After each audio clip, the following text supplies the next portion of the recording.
누가복음 10장 1절부터 3절 말씀입니다. 누가복음 10장 1절부터 3절 말씀입니다. 네, 말씀이 많이 짧습니다. 다 같이 읽겠습니다.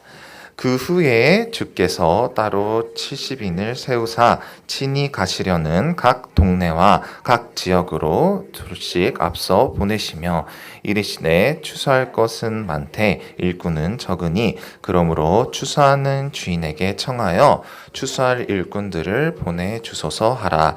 갈지어라 내가 너희를 보냄이 어린 양을 이리 가운데로 보냄과 같도다. 아멘. 밖에 비가 엄청 많이 옵니다. 그 비를 뚫고 이 예배 자리를 사모하고 오신 우리 권사님들 한 분 한 분, 우리 집사님들 한 분 한 분 너무 대단한 것 같습니다. 그래서 옆에 있는 분들 가운데서 자, 옆에 한번 보시고 그래도 사랑하고 축복합니다. 사랑하고 축복합니다. 한번 앞뒤 좌우로 사랑하고 축복합니다. 예배 가운 여러분들 너무나도 귀합니다. 네, 우리 지난 저번 달에 이제 7월에 저희가 이제 선교 몽골 땅에 이제 선교를 갔다 왔어요. 자, 몇 명이 갔다 왔는지 혹시 아시나요? 맞아요. 22명, 22명이 이 단기 선교를 갔다 오고 나서 자, 이 몽골 땅에 갔다 왔는데 너무나도 많은 은혜를 받고 너무나도 좋았어요. 그래서 이 4박 5일이라는 시간이 너무나도 짧게도 느껴졌어요. 특별히 오늘 이 말씀은 그 선교를 갔다 오고 나서 진짜 주님께서 다 이게 계획하심이 있었구나라는 그런 간증 아니면 이 같은 오늘 이 말씀을 제가 준비했습니다.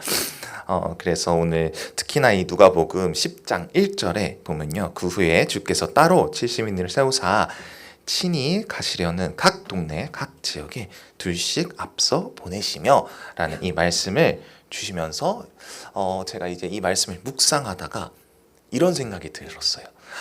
주님께서 우리가 몽골에 간 게 아니라 우리 뜻대로 몽골에 간 것이 아니라 주님이 먼저 그 땅을 마음에 품고 계셨고 그곳에 가시기 전에 주님께서 먼저 가시기 전에 우리를 먼저 그곳에 보내셨구나 라는 마음이 들었어요. 이 몽골 선교지에 저희가 이제 도착했을 때 우리가 본 곳은 넓은 들판도 있었고 말과 이 초원 그리고 이 별들 하지만 또 언어가 통하지 않는 이 현지인들을 보면서 너무나도 낯선 환경이었어요. 하루하루 지나면서 그곳 가운데서 우리가 이제 깨닫게 되고 알게 되는 것들이 많았어요. 바로 이 땅은 주님이 너무나도 사랑하시는 땅이구나. 그곳 가운데서도 주님의 흔적이 남아 있었습니다. 아이들의 눈동자를 보면요. 너무나도 기대와 순수함이 있어요.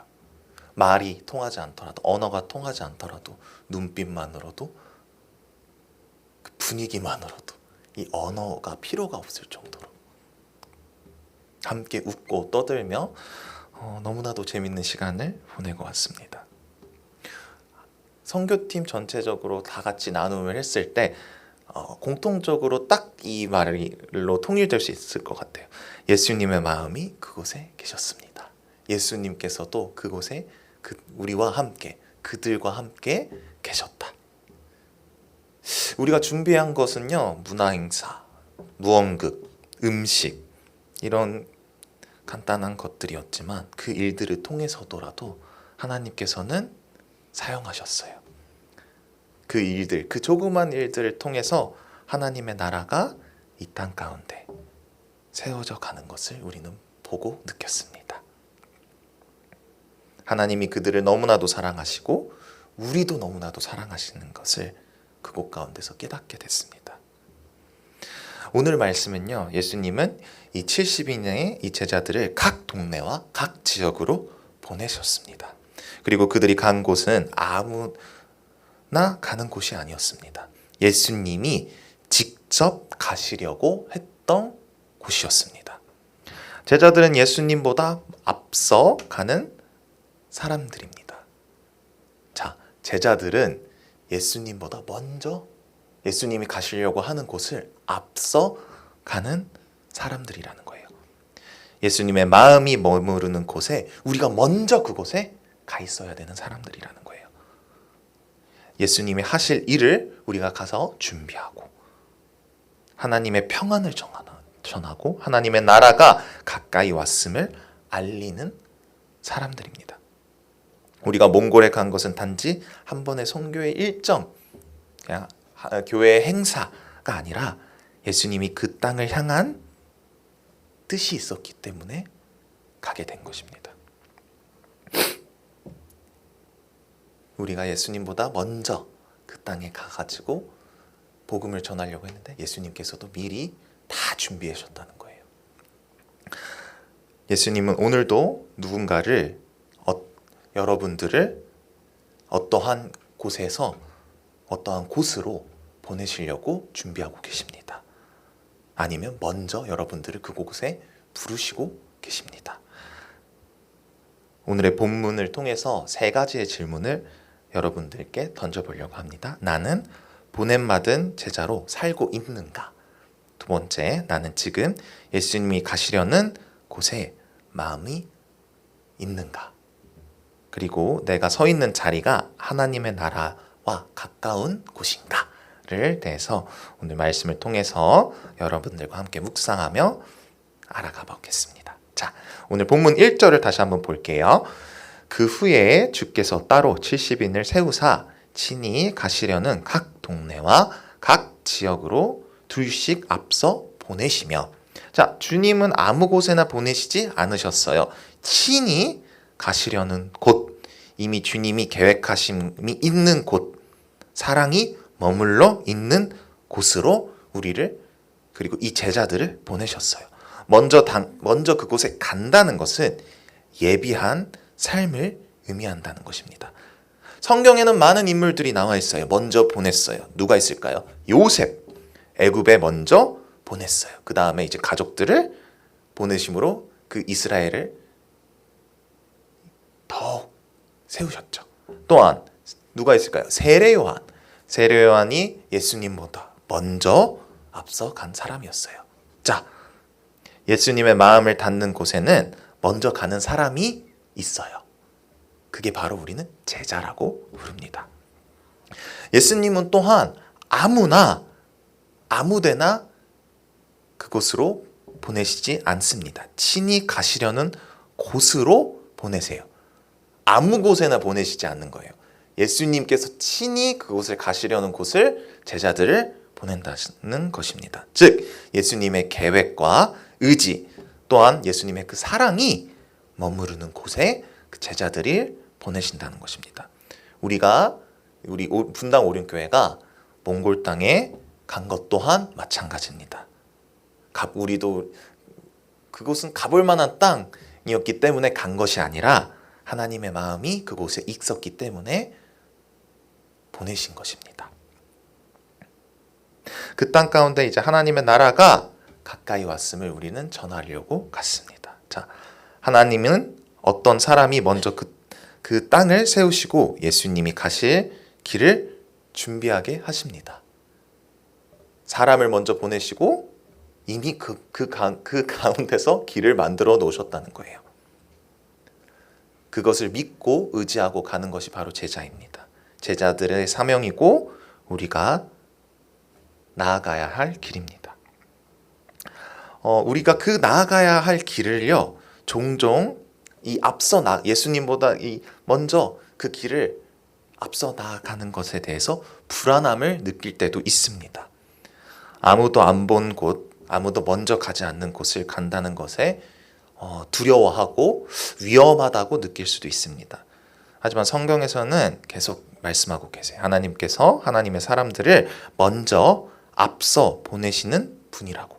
또한 이 사실을 요셉과 아까 세례 요한, 또한 누가복음 9장에는요 12제자를 먼저 보냈다고 나와 있습니다. 그리고 오늘의 본문에서는 70인의 이 제자들을 그 넓은 곳으로, 그 지역으로 먼저 보내셨다고 나와 있어요. 우리가 먼저 앞서간다는 것은 주님이 따라오신 거라는 것, 주님께서 함께 하실 거라는 약속이 있기 때문에, 주님께서 나와 함께 있다는 것을 믿기 때문에 우리는 그곳 가운데 나아갈 수 있습니다. 선교사님들도 마찬가지예요. 선교사님들도 그 선교지에 나아간다는 것, 무엇을 믿고 갈까요? 아무것도 없는 그 땅 가운데서 하나님 믿고 가는 거예요. 교회 믿고 갈까요? 이 재정이 빵빵해야지 갈 수 있는 걸까요? 그곳에 뭐 치안과 그곳에 인프라가 준비되어 있어야지 가는 건가요? 아니에요. 하나님 믿고 가는 거예요. 가자. 가고 하나님께서 도와주실 거야. 하나님께서 함께 하시기 때문에 그 하나님의 그 뜻이 그것 가운데 있기 때문에 가는 겁니다. 예수님께서 그 길을 미리 예비하시고 주님의 통치를 준비하며 주님에게 의탁하며, 그게 바로 제자의 삶이라는 것입니다.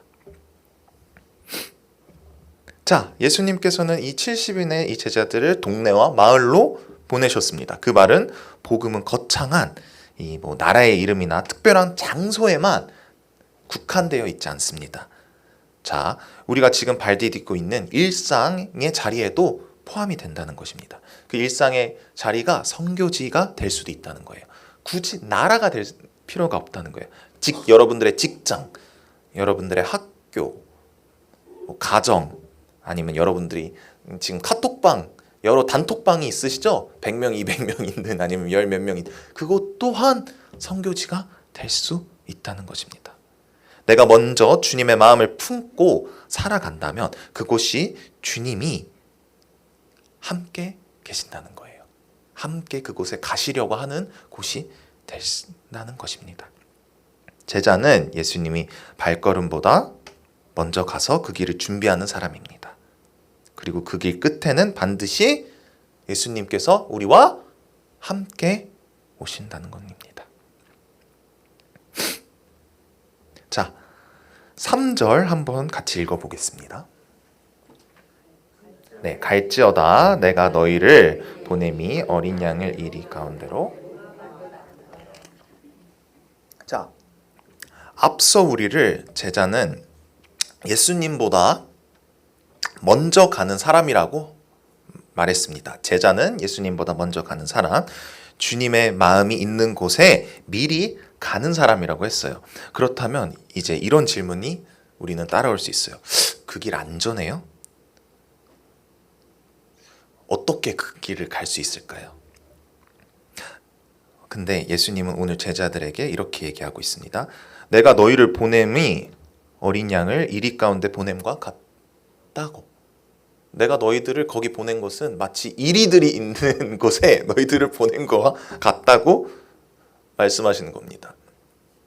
이 말씀을 들으면 여러분 어떤 생각이 들까요? 예수님께서는 지금 우리를 사지로 보내는 느낌이 들지 않나요? 불편한 말씀일 수도 있어요. 예수님이 제자들을 전쟁터로 위험한 전쟁터로 내보내시고 있는 이 장군처럼, 무책임한 장군처럼 보여요. 그러면서도 보내더라도 당당히 이게 뭔가 준비되어 있고 무장되어 있는 상태로 보내는 것도 아니에요. 전혀 준비되어 있지 않는 이 어린 양의 모습으로 보내신다고 말씀하고 계세요. 도대체 왜 이렇게 보내실까요? 무슨 의미가 있을까요?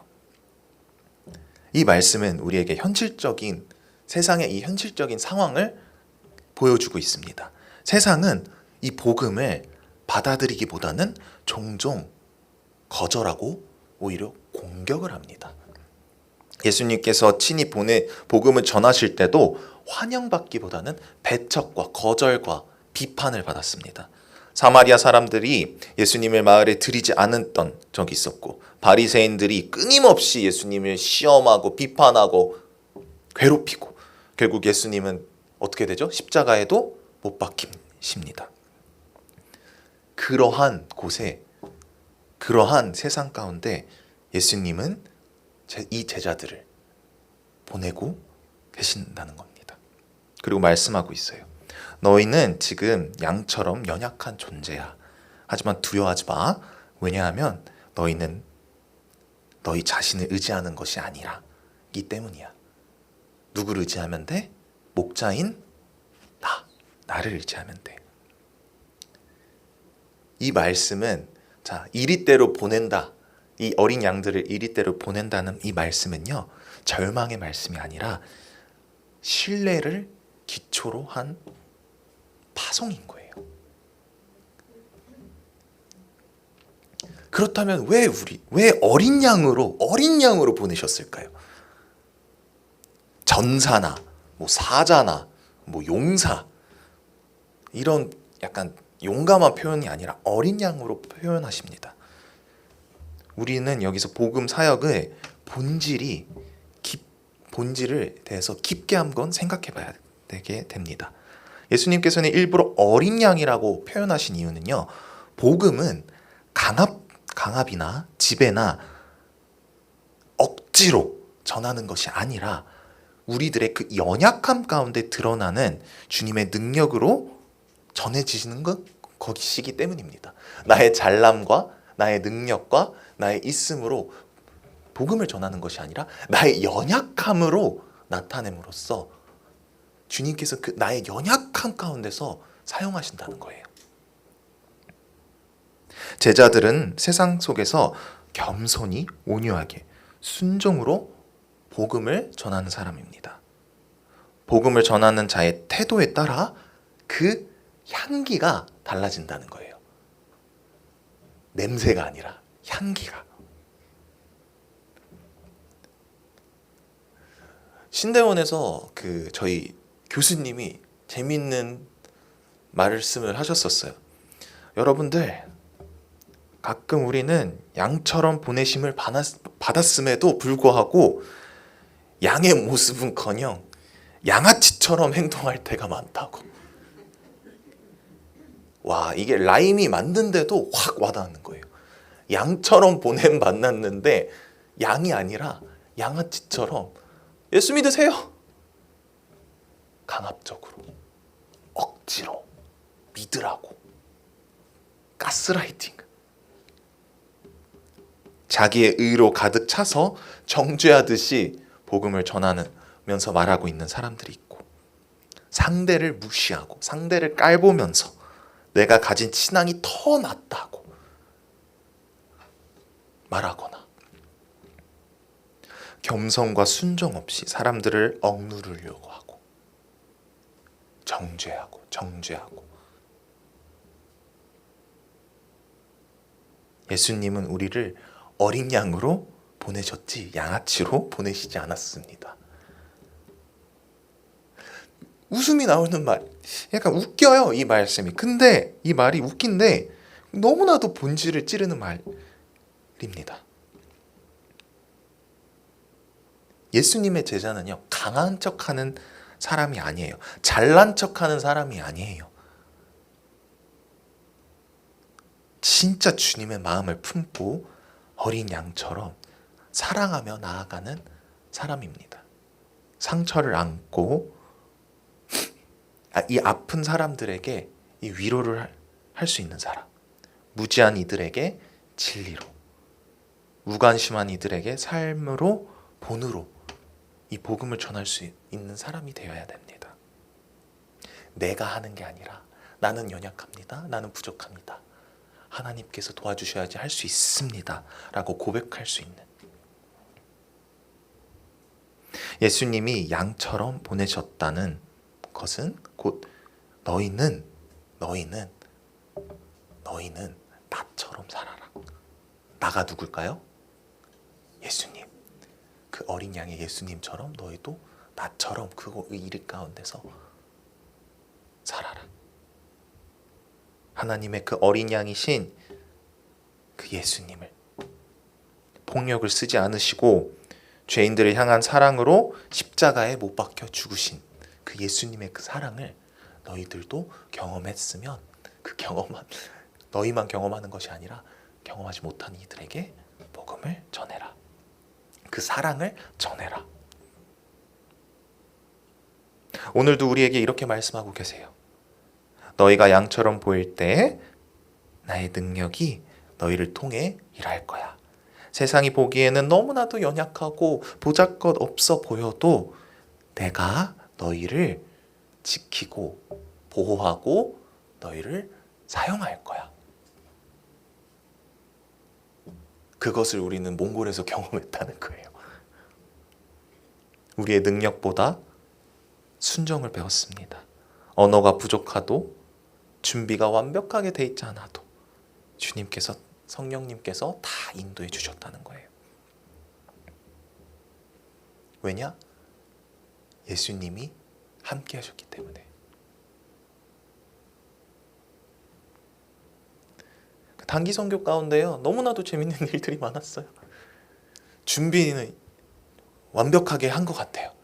근데 자, 이제 사람들만 오면 되는데 어라? 안 와. 10시에 프로그램이 시작돼야 되는데 2명밖에 없어. 알고 보니까 그 나라의 문화는 10시에 모이기로 하면 10시에 이제 준비하고 온다는 거예요. 어머나. 멘붕이 왔죠, 저희는. 그래도 오케이, 뭐 하나님의 뜻이 있겠지. 자, 1시간 미뤄. 11시 되니까 사람들이 쫙 모였어요. 준비하던 음식 준비하던 권사님들도 더 준비 잘할 수 있게 되고, 아이들도 연습 더 잘할 수 있게 되고, 더 편안한 마음에 준비했던 게 너무나도 더 잘 됐어요. 그리고 몽골의 문화를 저희가 더 이해하기 시작한 거예요.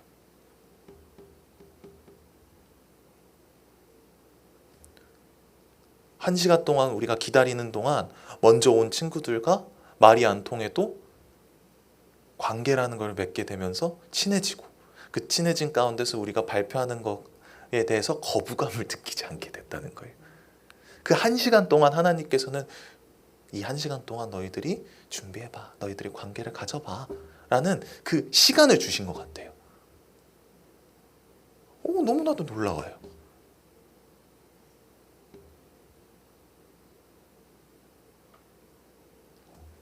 오직 그 예수님의 마음으로 섬김에 따라 예수님께서 함께 해주신다는 거예요. 우리가 준비한 거 잘난 게 아니라 너무 부족합니다. 너무 연약합니다. 준비한 게 완벽하게 되지 않았네요. 어떻게 아니라 이 또한 주님의 뜻이구나. 순종하겠습니다. 알겠습니다, 주님. 하니까 더 큰 거를 주시더라고요. 우리의 능력과 우리의 준비한 게 완벽하지 않더라도 하나님께서는 더 큰 계획이, 더 완벽한 퍼즐을 맞추려고. 자, 그렇다면 우리는 이제 주님의 능력을 의지하기 위해서는 우리는 구체적으로 어떻게 해야 될까요? 자, 첫 번째, 내가 할 수 없는 일임을 인정할 수 있어야 된다는 거예요. 내가 연약하고 주님 없으면 아무것도 못한다는 것을 우리는 고백할 수 있어야 된다는 거예요. 제자들은 스스로 할 수 없다는 것을 알고 고백했어요. 그래서 예수님의 이름을 의지해 귀신을 내쫓았고 병자를 고쳤어요. 복음을 전하는 사역은 사람의 능력이 아니라 하나님께서 하신다는 것을 철저히 주님께 의탁한다. 즉, 나를 높이는 것이 아니라, 나의 능력과 내가 잘나서가 아니라. 한국의 목회자들은 다 슈퍼맨처럼 보여요. 다 잘하는 것 같아요. 근데 연약하다는 거예요. 그만큼 여러분들도 연약하다는 거예요. 우리가 그걸 연약함을 고백할 수 있어야 된다는 거예요. 두 번째, 결과보다 순종을 중요하게 여겨야 된다는 거예요. 복음을 전해도 거절당할 수 있어요. 누가복음 10장 11절에는요 이렇게 나와 있어요. 너희 동네에서 우리 발을 묶는 먼지도 너희에게 떨어져 버리노라. 그러나 하나님의 나라가 가까이 온 줄 알리라. 자, 그 자리에서 먼지가 떨어버리고 떠나라고. 자, 거절이요. 세상 사람들의 우리를 거절하는 것이 실패가 아니에요. 실패가 아니에요. 예수님께서는 우리에게 말씀하고 계세요. 괜찮아. 복음을 전하는 것만 해도 너는 이미 충분히 잘했어. 승리한 거야. 자, 세 번째, 기도로 준비하는 삶입니다. 누가복음 10장 2절 이렇게 나와 있습니다. 이르시되 추수할 것은 많되 일꾼이 적으니 그러므로 추수할 주인이 청할 때 일꾼을 보내주로서 하라. 예수님은 이 제자들을 파송하기 직전에 추수할 일꾼들을 보내달라고 기도하라고 하셨습니다. 능력을 의지하는 삶이 아니라 끊임없이 기도하는 삶. 자, 우리가 선교 가기 전에 뭐 했어요? 그쵸? 40일 금식 기도를 했다는 거예요. 내 힘이 아니라 하나님의 뜻이 이루어지게 해달라고 기도했다는 거예요. 자, 사랑하는 여러분, 예수님의 제자는요, 완벽해서 선택된 것이 아닙니다. 그저 순종하며 예수님의 능력을 전적으로 의지하는 자들입니다. 내가 약하면 약할수록 예수님께서는 강하게 우리 가운데 함께 하십니다. 내가 부족하면 부족할수록 예수님의 이름이 우리 가운데 더욱 선명하게 드러납니다. 내가 가진 것이 없으면 없을수록 예수님께서 그것을 더욱 공급해 주신다는 것입니다. 복음은 말 잘하는 사람, 재능 많은 사람을 통해서 전하는 것이 아니라 마음이 예수님께 붙들린 사람, 예수님의 능력을 의지하는 사람, 그 사람이 바로 예수님이 사용하시고 쓰시는 제자입니다. 예수님 우리에게 말씀하고 계세요. 나는 너를 보냈지만 나는 너를 이리 가운데 보냈어. 하지만 너는 혼자가 아니야. 내가 너와 함께 할 거며 내가 너를 위해 싸울 거며 내가 너를 통해서 나의 나라를 세워갈 거야. 너는 혼자가 아니야.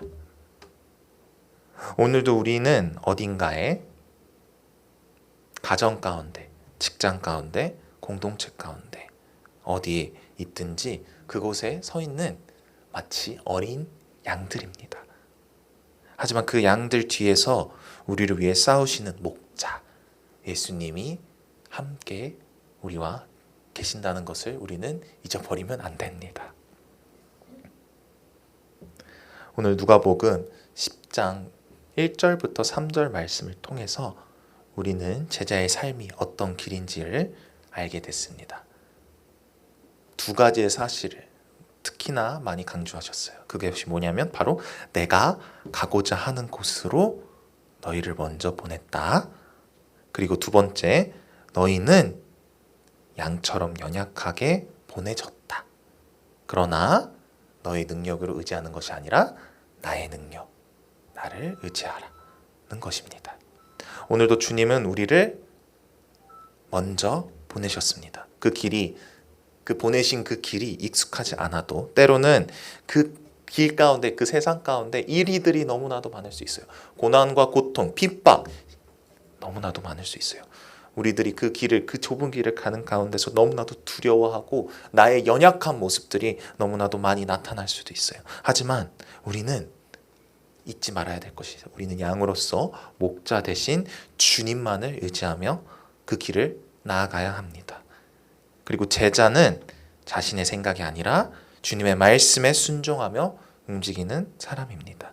주님이 가라 하면 가고 멈추라 하면 멈추는 것이 바로 제자의 삶입니다. 그것이 우리가 오늘 결단해야 되는 제자의 모습들입니다. 우리 사랑하는 분당 오륜교회 성도 여러분 한 분 한 분이 예수님의 그 제자의 삶으로 이 어린 양의 삶으로 살아갈 수 있기를 소망합니다. 네, 이 마음을 고백하면서 이 결단 찬양인 말씀하시면 같이 찬양하며 고백하겠습니다.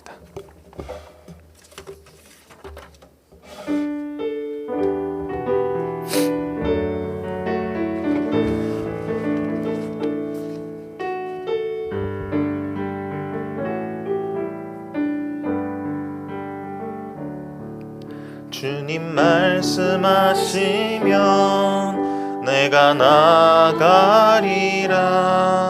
주님 뜻이 아니면 내가 멈춰서리라.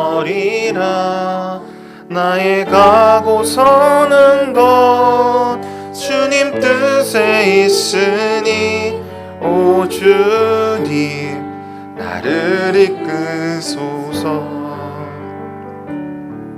주님 말씀하시면 내가 나가리다. 주님 뜻이 아니면 내가 멈춰서리다.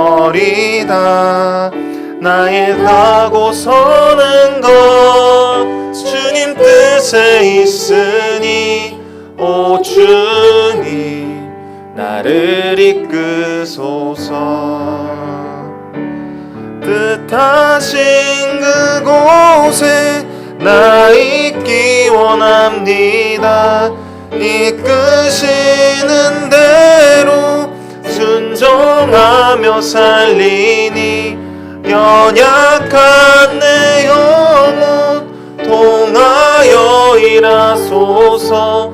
주님 나라와 그 뜻을 위하여 뜻하신 그곳에 나 있기 원합니다. 이끄시는 대로 순종하며 살리니 연약한 내 영혼 통하여 일하소서. 주님 나라와 그 뜻을 위하여 오 주님 나를 이끄소서. 네, 이 시간 우리 첫 번째로 다 같이 기도하기를 원합니다. 주님, 우리는 주님께서 보냄받은 제자로서 살길 원합니다.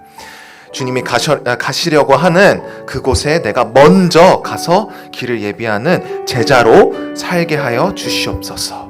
내가 서 있는 그 자리가 예수님의 평안과 그 복음이 전할 수 있게 하여 해달라고 우리 주여 함께